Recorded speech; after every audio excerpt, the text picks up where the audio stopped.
Welcome back to Hearts Wide Open, the men's health podcast. This is your host, Dennis, and I'm so happy you tuned back again to redefine what it means to be a man together with us. Today, I'll be talking to Franz. If you are tuned in on video, you can see him. Hello, Franz. Hello. Franz, I got in touch with Franz through someone who's actually been on this podcast before. In episode 17, I interviewed Leon, who is a neo-emotional release practitioner, and him and Franz did their education in this field together.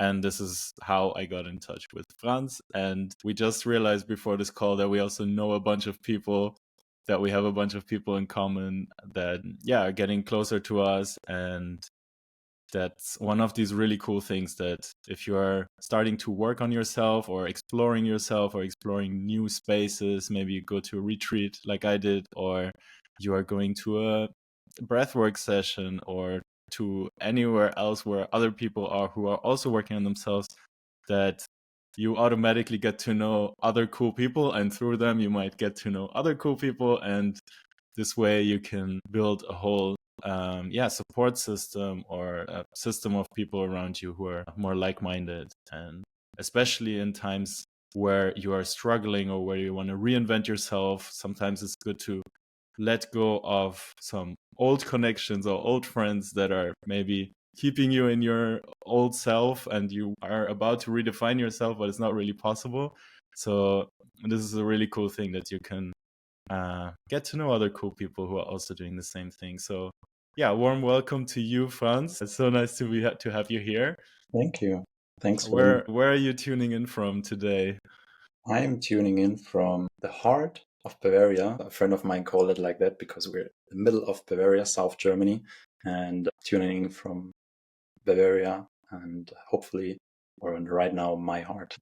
That's so cool. Yeah, Franz, maybe to introduce you to our audience, we'd like to get to know your story, but maybe just get us started on, like, who is Franz? What are you bringing here with you today? Maybe tease a little bit. What is your story? What got you into, because you work with men as well, like what got you into this field? Feel free to start way back. Such a big question. Probably the most important story, which is like made me the person who I am today and going the way I'm going, or I went, is connected. Who would have thought, to my father? Because I mean, I grew up in Germany. Like, we had a house, I have a sister, family, and all that stuff. But my father was always,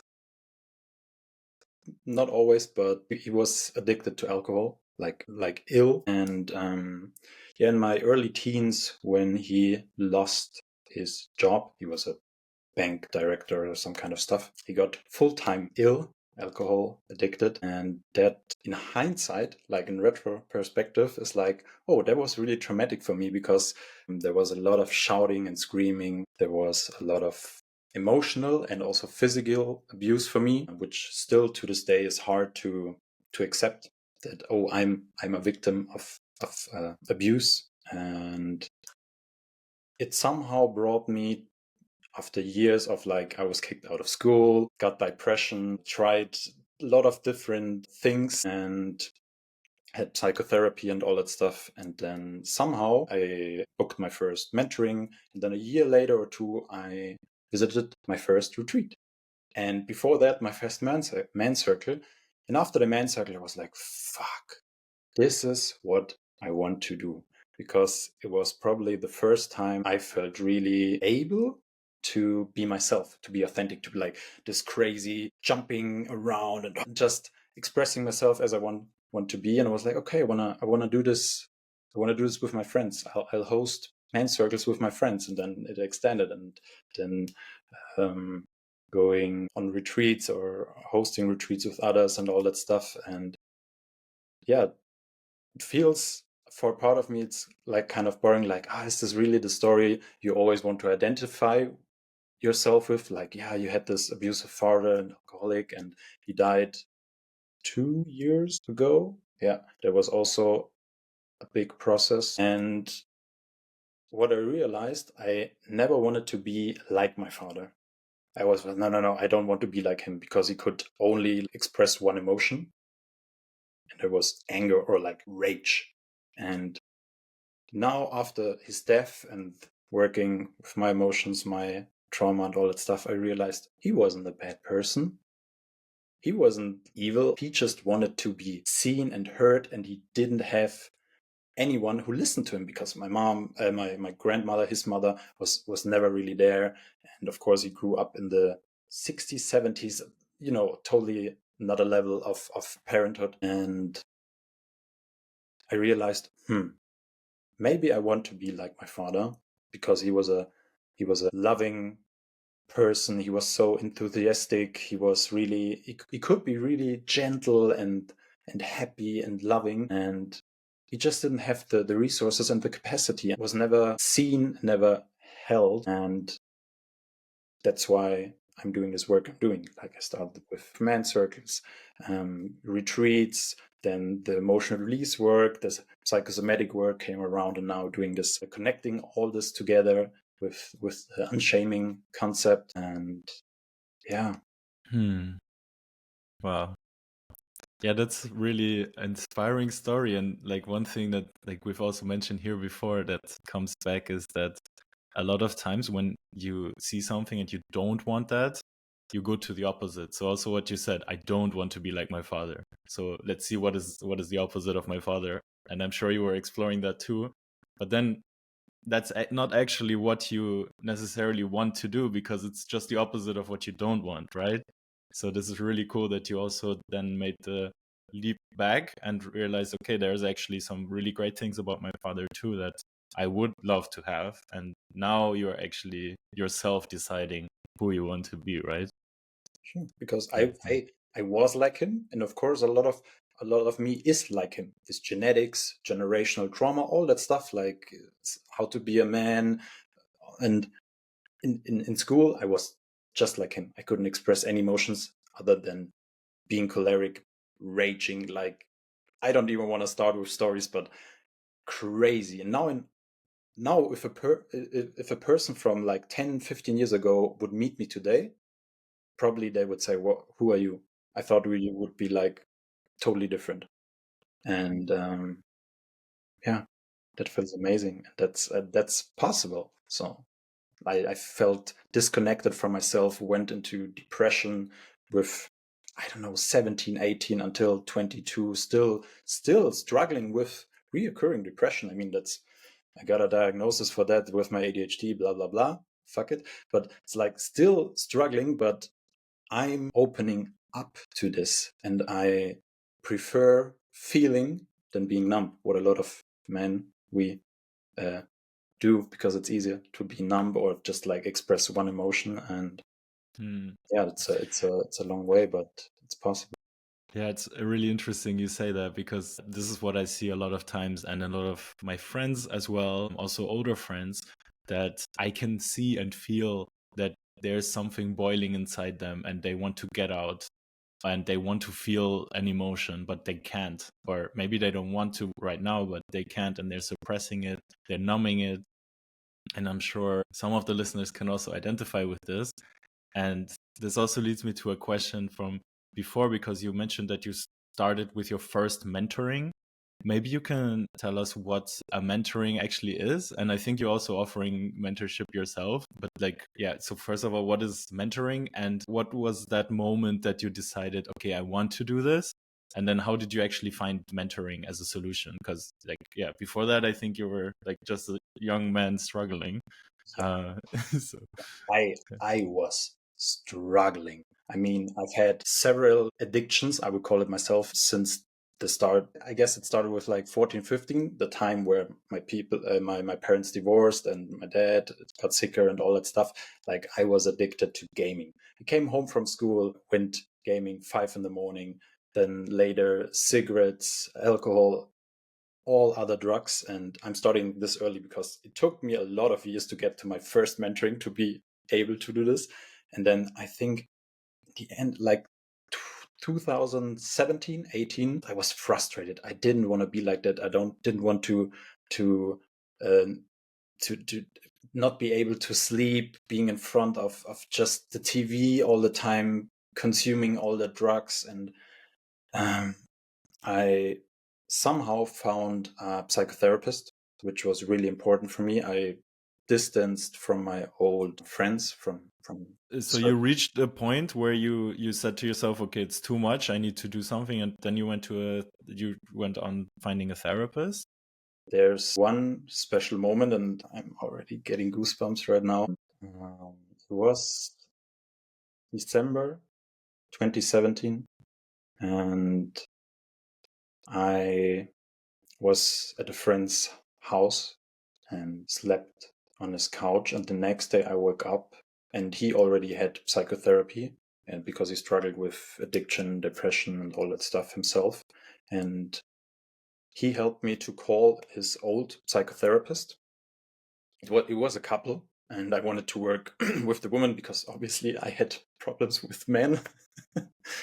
And it was like 7 in the morning. I had a few hours of sleep, and I called their number shaking and told them like, "Hey, I need help. I need therapy.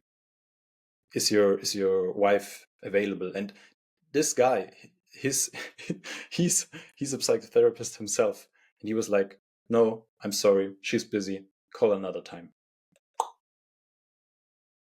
I was like, "Fuck, what am I gonna do now?" Because if you in your life at one point was kind of depressed, you know how hard it is. And especially as a man and all the stigma around mental health and all the stuff, you know how hard it is to ask for help and to get shut down with one sentence and be like, fuck you, right in the face. But funny enough, my reaction was, okay, fuck you. I'm going to find someone who helps me. And like in the next months, I called, I don't know how many therapists, all this kind of people. And then I found one 2 months later. And at that time, I also stopped smoking any THC.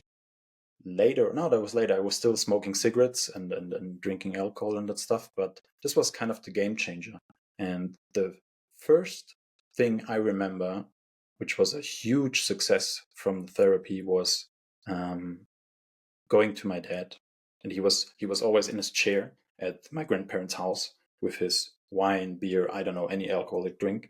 And going to him, I was 20, 22 at that time, and telling him like, hey, you were my childhood hero. I looked up to you. We have so many nice memories. And I just wanted to say that to you.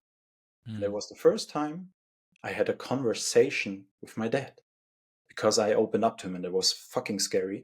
He didn't know how to handle it. I didn't know how to handle it, but he was touched. He was like, oh, damn.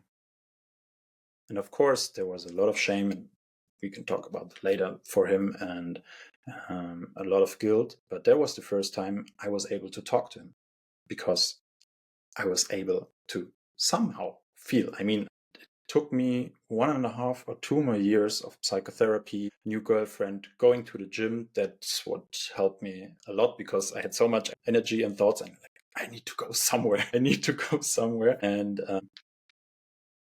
I don't know how, but at the end of 2019, I was ready for help, for my first mentoring. And I mean, mentoring, coaching, training, it's similar, but not the same. Is this something that, like, because you did the therapy before, is that maybe like a logical next step to help you like move forward? Because therapy is also a lot of like healing things that happened in the past, right? Not necessarily, but yes, you work with the past. I would say it's a logical next step. I would say do both. Like at the same time, it's always helpful, but it was a logical next step for me. And investing money in myself and not in things who helped me to numb myself. And yeah, it was a lot of work, and I was able to put in that work and like get to know myself better.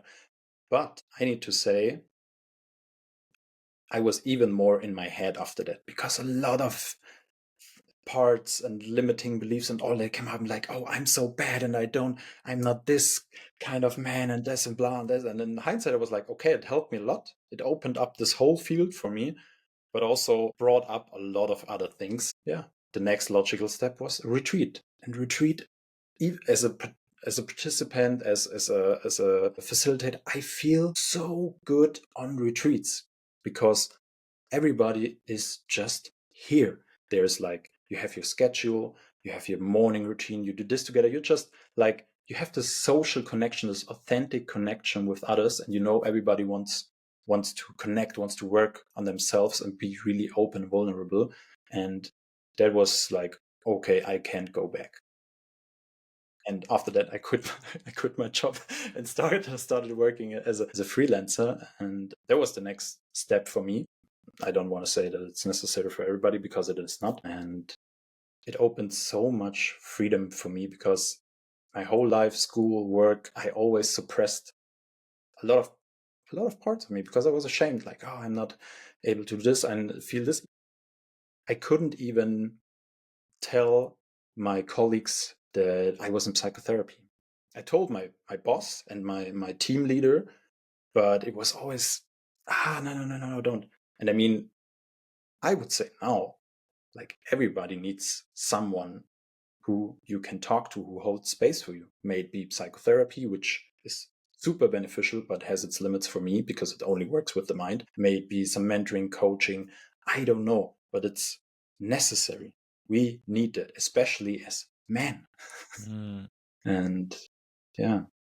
That's so true. I think it really is that, like, you need to work with your mind, but also with your body. And it's something that we've also said before. Do the therapy, do the mentoring. Also find a physical routine for yourself. Doesn't matter what it is exactly. It's like this yin and yang, right?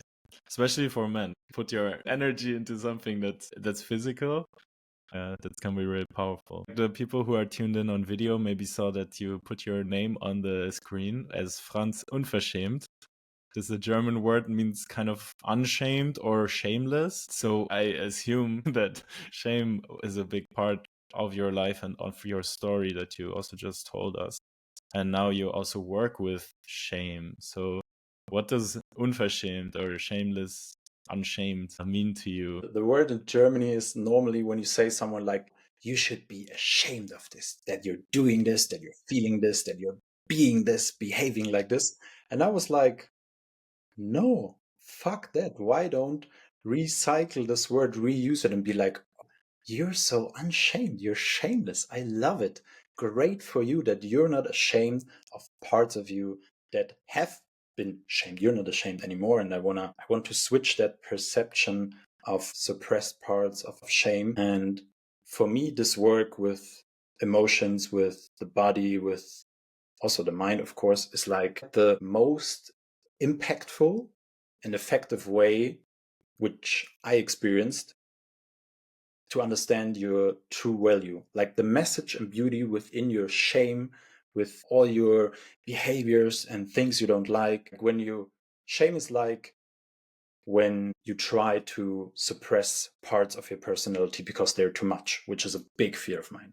There's so much fear around being too much or being too little or not performing. And if you're hiding, self-censoring yourself, if you're like, want to get rid of this kind of feeling, and I don't want this, and this is problematic, and no. This is shame. You don't see yourself as flawed, as like, I am wrong. Because probably someone, parents, father, mother, in your childhood, like a baby, early childhood, teens, told you like, hey, you're wrong. Not like you're doing this wrong, but you're wrong. Society also, of course. We internalize this shame, and it's like, okay, I'm wrong. And I want to switch that with my work, because I feel ashamed for so many things. You can feel ashamed for anything and everything. It's crazy. It's like, even like, oh, there's sweat under my armpits. There's, oh, my glasses are not the correct way. Oh, my beard. It's like so many things we can be ashamed of. And unshaming for me, or like unverschämt, is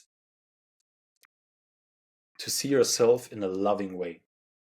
to see you with like a curiosity, with all your thoughts, your challenges, your trauma, your body, your dreams, that they are like perfectly fine as they are.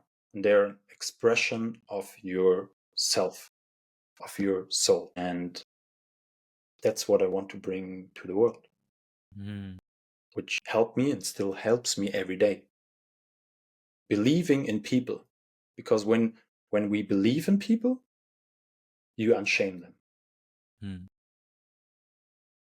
That's so cool that you are doing this work. And as you were talking just now and naming some examples, I also realized that it's a much bigger part of my life than I thought, because yeah, I also knew about unverschämt from you before, and I had my ideas, but yeah, like coming home from a party or a gathering or meeting people and then rethinking what you said and if that was the right thing, for example, or yeah, just feeling like I'm too little when my girlfriend's getting like super emotional and crying on my shoulder, and I'm like, yeah, I don't know what to do, I need to do something, but I don't know what, and like I'm not enough. Yeah, wow, I think it's a really big part of everyone's life, actually. For sure. Yes. What I realized is my dad was so ashamed because his value was connected to his job, money, income, like providing for the family, which is not a bad thing in itself. But as soon as he lost his job, and my grandmother always said like, oh yeah, my son the lawyer, which is his older brother, and my son the bank director. And as soon as he lost his job, I worked like 4 or 5 years with him on that. I probably used him for my healing too. And that's what I feel ashamed of, that I used him, maybe abused, I don't know. And as soon as he lost his job, there was so much shame that in a span of like 10 years, he killed himself through alcohol. He died to the abuse of alcohol because he didn't want to live anymore. And that was the most, like, not fastest, efficient way, but that was his way to like being able to cope with that shame, killing himself slowly as soon as I realized. And I mean, I know stories from other people who jump in front of trains and all that stuff, but this was like, damn. If someone, me, part of me once, how I couldn't save him. If someone in his life of 50 something years would have just seen him the way he is, told him, showed him that he has value, he wouldn't be dead right now. Like my whole family wouldn't have experienced this trauma. And at the same time, maybe it was necessary. Yeah. I don't know. Yeah, of course we don't know this or I don't know this for sure, but like I can also imagine that taking your life like this over a long span of time, it's like basically when you're drinking, maybe that's the only time you feel something, and even if that's pain or like regret, at least you feel some kind of extreme emotion, like similar with people who hurt themselves physically. Like it's a lot of times they feel so numb that the only way they can feel something is by hurting themselves. But yeah, It's just an effective way to be in your body, to not have to listen all this kind of thoughts, because when it's what I learned and I experienced, like when it's not safe for us to be in our body, we go up to our head and stay in there. And like, people, and also myself, who really like have this strong rational mind and need to explain everything and thoughts and over analyze and this and that and that. Like, okay, it's not safe to be in my body and feel this emotion. yeah, it's a funny example, or maybe not so funny, but yeah, like a lot of people also starting therapy and then like going down this path, but they only stay in their head. And I was in this phase as well at the beginning. I was like analyzing everything, picking fights with my parents because they felt like I was blaming them for things.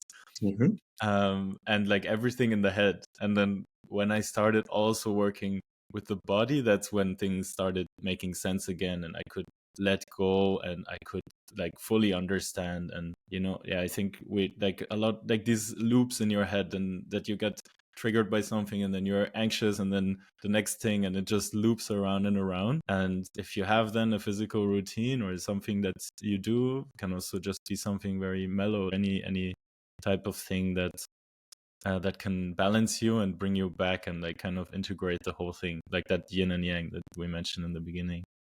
That's the work we got to do. Like being able to process our emotions, to build a new relationship with them, like the work we can do with ourselves, and also being able to get in touch with other people, to being able to express ourselves in front of others, ask for help, which is big topic.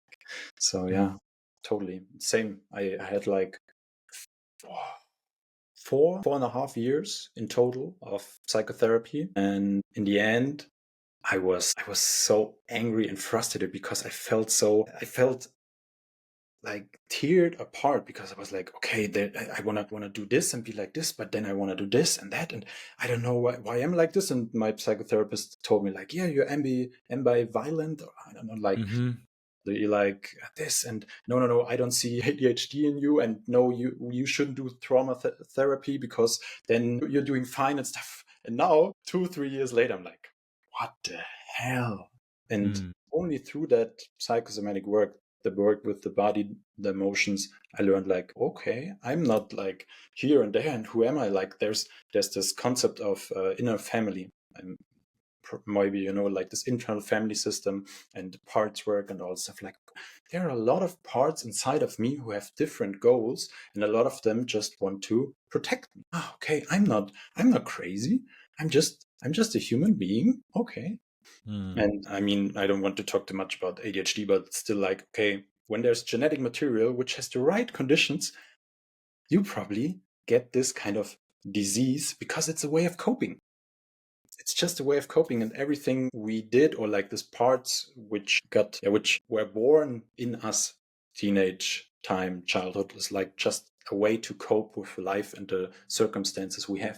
Psychotherapy, so important, but it's always top down, and way more effective bottom up, working with the body and then the mind. You're doing this work with men, women, working on like integrating body and mind as part of Unverschämt, or in your mentorings, at your retreats? I started only doing men's work, and then also coaching men with their emotions. And then as I learned more, like the somatic work, neo emotion release, and all that stuff, I opened up or attracted more women. And now I love to work with every human being. And it's a mix of all the things I learned and just putting them all together to help you to be curious, about yourself, about your being, your behavior, your emotions. And I do this through unshaming, the mentoring or coaching, or how do you want to call it. I do this through retreats. For 3.5 years, I've been doing retreats with my best friend Lucas, who you also know from the call. And also this year, I got to work with a few other people on their retreats and hosting workshops. First time in my home in Bavaria, Germany, which is really exciting. And yeah, I do a lot of online work, neo emotional release sessions, the coaching, and I try to do even more offline work because I love it. Through retreats, workshops, and all that stuff. Do you want to show or give a sneak peek into your work to the listeners at this point? We can do it. We can try. Yeah. Sure. You got something in mind? You can use me however you like. Let's just try something, because it's always like I say to the people I work with, it's like a playground. Do I want to go to the swing? Do I want to go anywhere else? Do I want to play with this? And let's see what comes up. And we're just like exploring our inner selves, our subconscious. So yeah, let's try it. And everybody who listens can follow it, as long as you're not like driving or doing anything else. Using heavy machinery or something. Yes. No cars, no bikes, no anything. Just sit down, lay down maybe, or even standing up, that's fine. And close your eyes. Let's take a few deep breaths in through your nose and out with a sigh.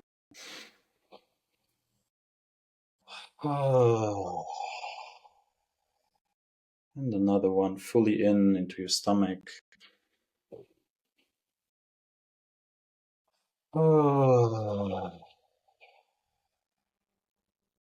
And another one. Try to make a sound.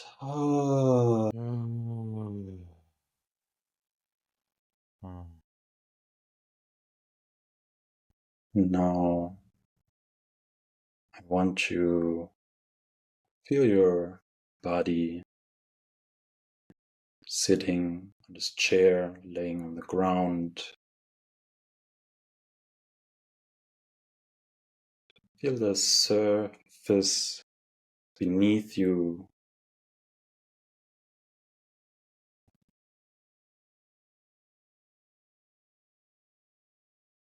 Be aware of gravity pulling your body down, pushing your body slightly to the chair or on the floor. And imagine with every exhale you take, your body sinks even more into your chair.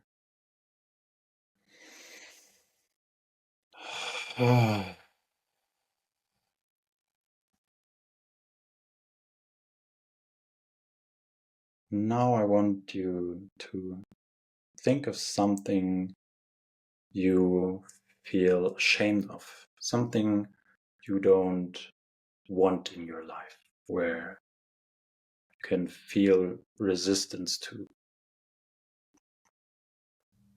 Maybe a situation in your life, dynamic, which is reoccurring behavior of you. Anything that comes up for you right now.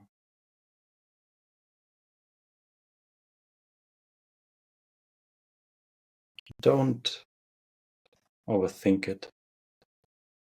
Just trust your body that it brings you the right situation, the right thing that wants to be seen, that wants to be expressed. And if you found that, ask yourself if it could really fulfill its purpose. If this thing, this behavior of mine, this situation, this dynamic, if it really would do its job the way I want to, I wish for, what would it look like? What would it be? And imagine like maybe eating, taking drugs, social media, anything. If this would fulfill my desire, what desire would it fulfill? And forget about all the downsides.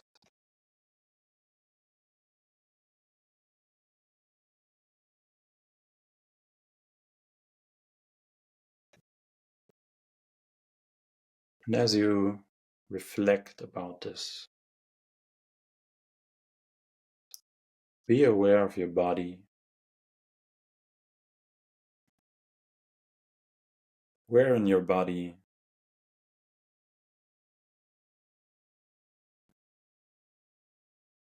can you feel the sensation, resistance? Where does your attention naturally want to flow, want to go?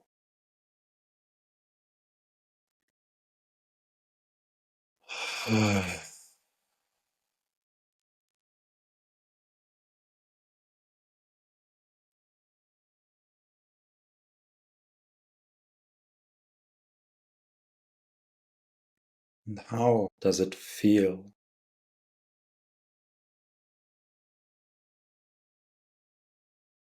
Maybe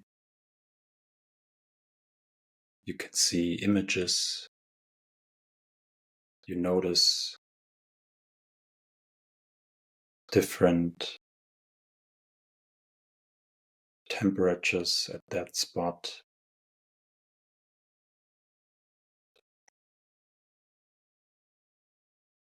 And if you could express this kind of sensation in your body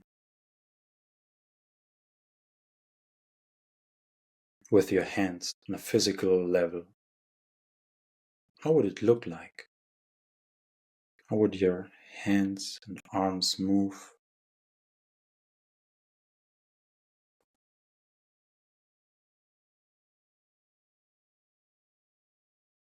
Does this sensation, this desire, express itself in your body? And you can just put up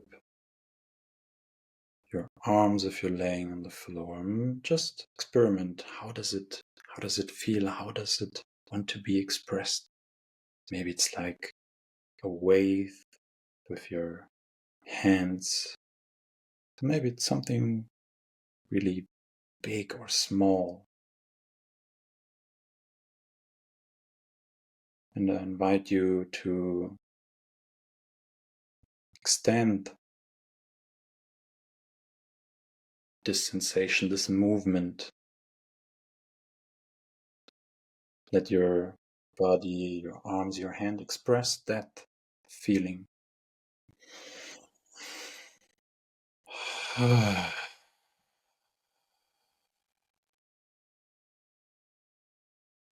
amplify it.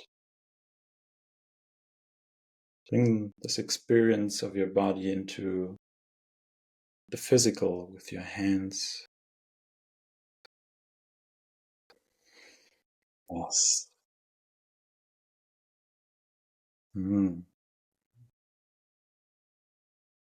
Maybe there are a lot of thoughts coming up.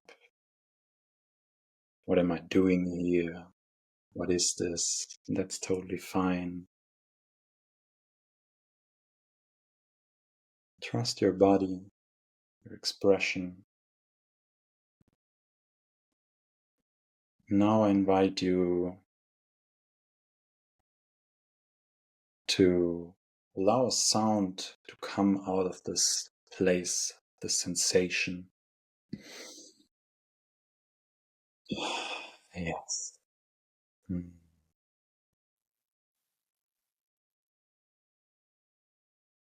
And I invite you to amplify that sound. Oh, yeah. Maybe how do your hands do a sound want to combine this movement?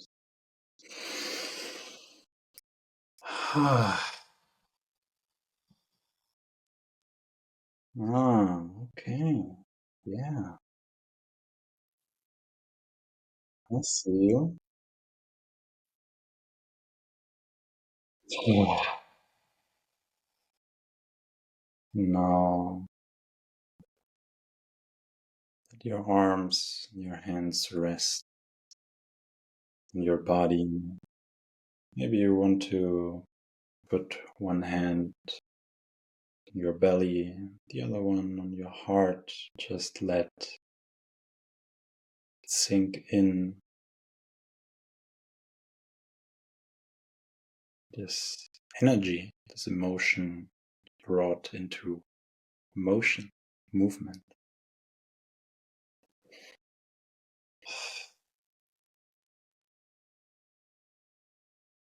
Where in your body can you feel a shift? Maybe jaw is loosening up, shoulders feel relaxed, belly is soft.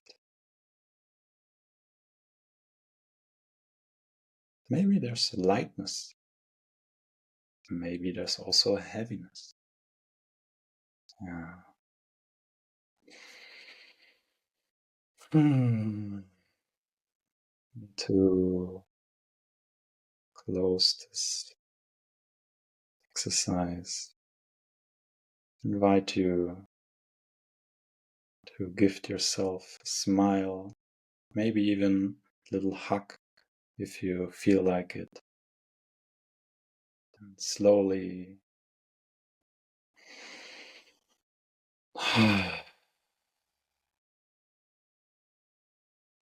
come back,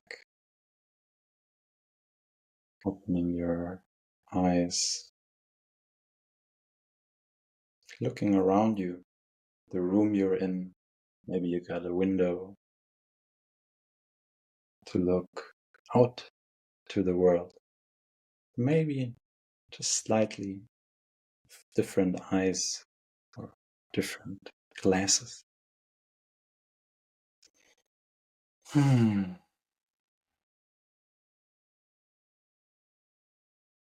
Thank you. That was amazing. Thank you for being so brave, being so curious. That's not easy in front of me, in front of others who can hear you, see you, and that's what it's about. That's great. uh,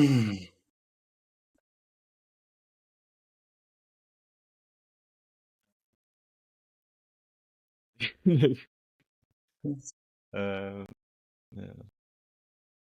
Wow.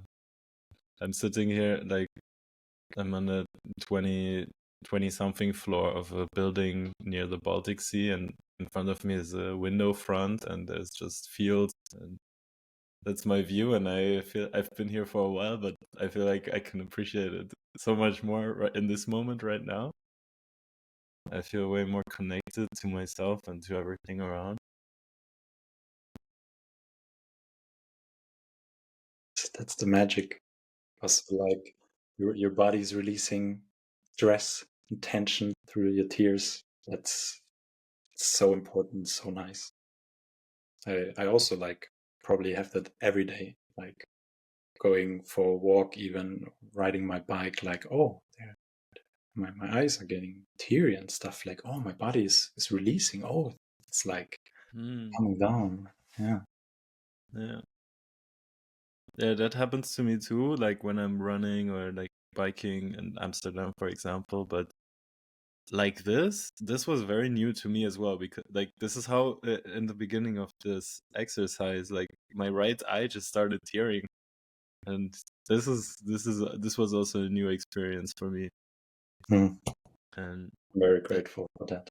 yeah, for like really, and I could really go in and feel all the sensations, and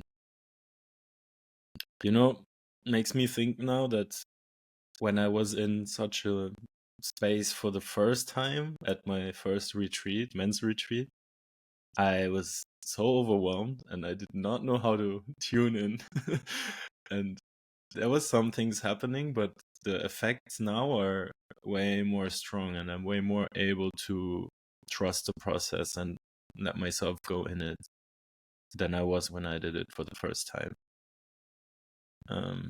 And yeah, so for people at home or wherever they are listening to this, if you joined this exercise and if you haven't had this type of really strong feeling with it, that's completely fine. And this might have been your first time. Feel free to come back another day and listen to this part again, and really try and open yourself and trust the process without any thoughts in your mind. The more we practice this, the better we get at it too, and the better the effects are. And if you want to work on this on a deeper level, you can also find Franz's contact details or Instagram handle in the episode description. Maybe this was something for you. I also want to say that's not easy. That's not easy, because otherwise you would have been already doing it. The whole world would have been doing this, like somatically expressing their emotions, their sensations, and nobody taught us to do this. So be curious, stay curious, be gentle, and yeah, try again. Please do yourself and me and Dennis a favor, and don't give up on yourself. I mean, that's just human presence, right? You don't need a lot of this and that, and not even any kind of substances. Everything is inside us. We just need someone who can mirror us, who can see our beauty, our power, our worth, can be so curious about us that it goes deeper than anything we know. 100%. I don't know how to continue this recording. I might have a cut somewhere here just to keep going. I have just 2 more questions I wanted to go through with you. Take your time if you want to cut, and that's totally fine. I mean that's really authentic that it was so intense for you. So like I love it. That's great. Yeah, maybe I can ask one of my questions, and then you can just go ahead and keep talking. And I'm actually also really enjoying this because I feel like I'm a little bit in a blissful state. I'm a bit more like it feels like natural high, but I'm super aware, you know. So yeah, this was a question I wanted to ask. Since you work with a lot of men and men in different stages of their own development, discovering themselves, finding ways to cope with their past, with their presence, with their future. What would be a tip for you for a man who just realized he's struggling but has no idea where to go and what to do? I love that question. First of all, it's amazing, congrats that you are realizing, reflecting, being conscious about that. Oh, something feels off. I want to change something in my life, because that takes a lot of courage, braveness. Yeah. And there are a lot of things I want to say and do, but I want to make it as easy as possible. One thing is connect with other men. May it be your best friends you have known for like kindergarten times and everything, but maybe, just maybe, you never had a real intimate talk with them. And you could start by being like, hey, I would like to share something with you that bothers me, that I feel ashamed of, that is not easy for you, and I wish for you, I want that you're just there for me and listening. You don't need to give me any advice, because we love to do that. Just see me, just be there for me, and I can share and be seen. That's one of the ways, and it's not easy. And if you don't feel safe doing this with your friends, maybe families, now next step would be like father figure or anyone else. Go to events, go to a man's circle, a retreat, men, women, everyone. Go to different occasions where you can feel safe. Maybe you don't know anyone, maybe you take someone with you feel safe with, and just try, because the benefit of it, even if it's so uncomfortable and like, oh my God, no, it's scary as fuck. When you do it, when you connect with someone, you feel seen, it feels so amazing. Your body will probably release. Maybe there's even this called relief grief, where you feel a lot of grief, not sadness, but real inner grief, because you finally are able to be seen and allow someone in. And yeah, that's one way to do it. The other one I would say is find a way to get into your body on a regular basis. You can call it as you want, like an embodiment practice. And maybe if you want to do it, start as I did with going to the gym. I got the feeling that a lot of people, especially men, are going to the gym for like shame and like, I want to look good and also feel good and all that stuff. But even the simplest things like shaking, somatic shaking, hugging yourself, some kind of yoga, just consciously connecting with your body through your breath, through movement, practicing gratitude. It's like the little things that sum up. And I've been trying to do this for the last 6 years, and I've been struggling so hard. And every time I come back to the basics, fulfilling my basic needs like hydration, food, sleep, social connection, and being in my body. Dancing. This year I'm doing a challenge with myself, trying to dance every day. Works more or less, but still, dancing is such a nice way to be in your body, and we're so ashamed of it. We're ashamed because, oh no, I can't dance. I don't know how to do this choreography and the hip hop, bachata, and all this. Fuck it. Dancing is expressing yourself for me. Some somatic dancing. Just like you hear a sound and your body wants to move like this, or even like the tiniest bit, or just hold yourself. And that's such a nice way to do this. And maybe you want to explore an ecstatic dance. That's what helped me a lot, to unshame myself, probably even more than talking. Wow, thank you so much for this valuable insight. Find a space where you feel safe to express through your body, through your words. Yeah, and these places, even if sometimes it feels like they're not easy to find, that can also be because you haven't been looking in the right place, because it's something new, right? I realized I didn't know that men's circle exists, that men's retreats exist.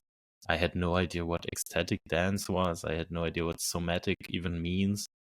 And, now 2.5 years into this journey of myself, like, one thing leads to another, but like, find a place where you can go and connect with others over these topics, and they are out there. And if you're looking for one in Amsterdam or Hamburg, just message me. If you can't find it, I have all the contacts that you need. And if you are somewhere around Bavaria, or you also want online support, I'm sure Franz can also help you.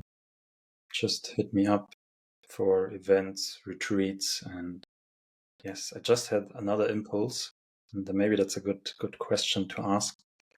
Do you want to spend your whole life numbing yourself, drugging yourself, like I did, like a lot of us do, to be able to express yourself, like when you drink and go to the club or a party? Or do you want to be able to express yourself in any environment, totally sober, totally connected with you in your body, and feeling that form of connection? It's your choice. If you're at the beginning of your journey and you're like, should I do it? Should I not do it? The first time you say yes to this, it's the hardest. I remember going to my first men's retreat and I was so scared, like, what's gonna happen there? Like, I was like, okay, I'm gonna put myself out there. I'm gonna try to get out of this what I want to get out of this, or what I can get out of this.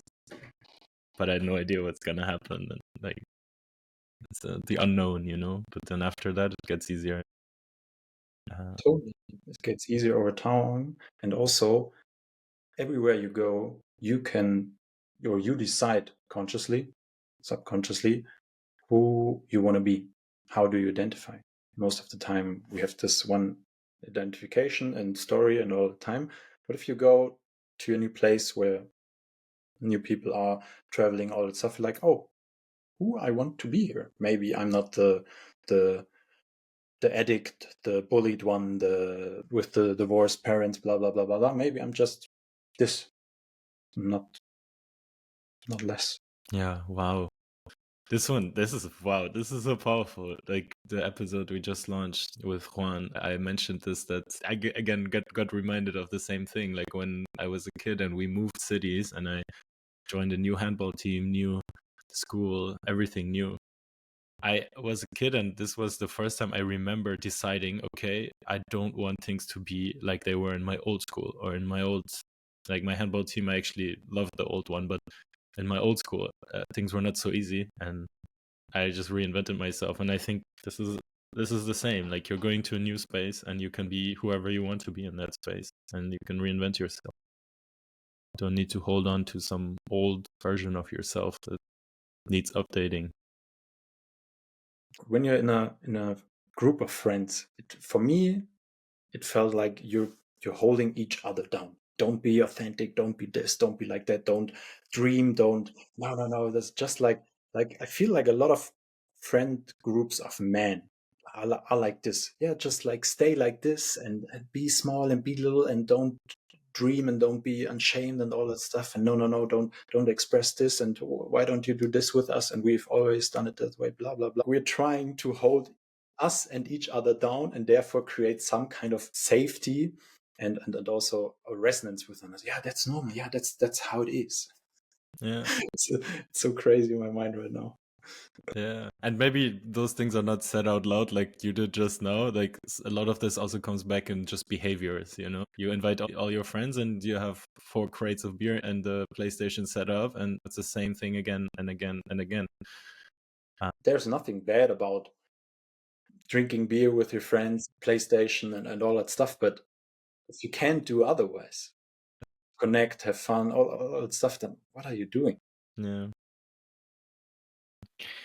You know when your computer tells you that you need a update?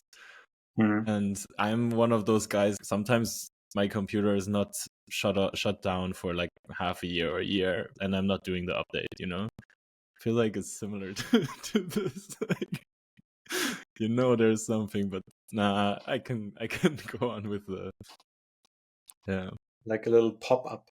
Life gives you hints over and over again, and you can ignore them, or you can acknowledge and be curious. That's what that was for me.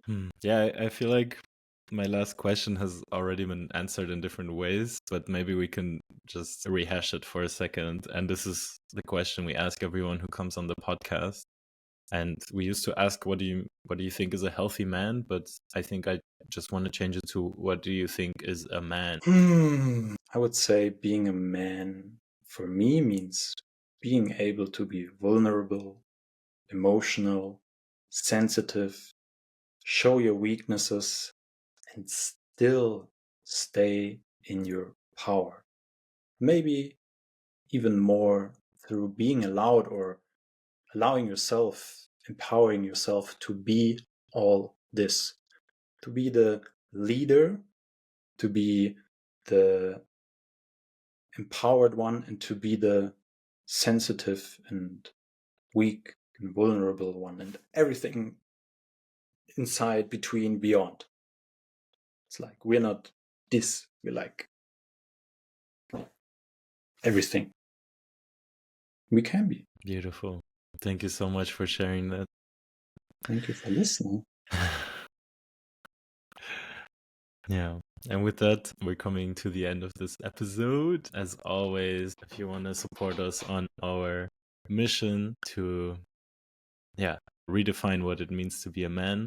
And by redefining, we're not looking for a specific definition, but more like everyone has their own definition, and everyone should be able to think about this freely and make up their own mind on what it means for them to be a healthy man.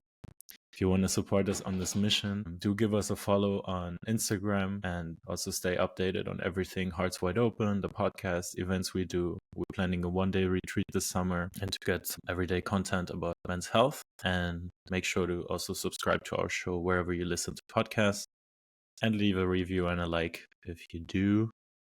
We're on all the podcast platforms that you can think of and YouTube. So hard to miss us. Thank you so much, Franz, for taking the time to be with us. Don't forget to also follow Franz and get in touch with him to work with him if you like. He's doing a ton of cool stuff with men, with women, with everyone. So yeah, check that out. Thank you. Thank you for doing this. Any last wish for everyone listening for their day, for right now when they're listening? Just take a couple of breaths. Beautiful. Thank you. And we'll see you and hear you on the next one. Thank you. Bye-bye. Bye-bye.